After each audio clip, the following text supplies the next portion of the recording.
વાગરા તાલુકાના સાયખા કેમિકલ ઝોનની mineral specialist કંપનીમાં કામ કરતા શ્રમિકનું ચોથા માળેથી નીચે પટકાતા મોત નીપજ્યું હતું।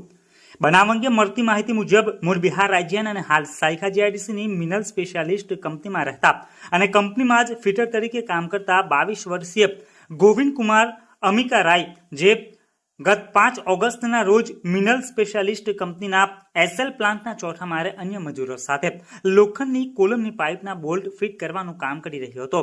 આ દરમિયાન સાંજના આશરે 6:30 વાગ્યે તેનો પગ લપસી જતા ઉપરથી તે નીચે પટકાતા માથાના ભાગે તથા શરીરે ગંભીર ઈજાઓ પહોંચી હતી।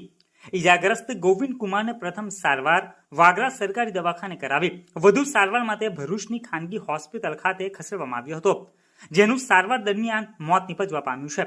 બનાવ અંગે સાયખાની ફાઇન બેલ્ટ કંપનીમાં કામ કરતા સુનિલ કુમાર અમિકા રાય દ્વારા વાગરા પોલીસને જાણ કરવામાં આવતા પોલીસે અકસ્માત મોતનો ગુનો નોંધી વધુ તપાસ હાથ ધરી છે।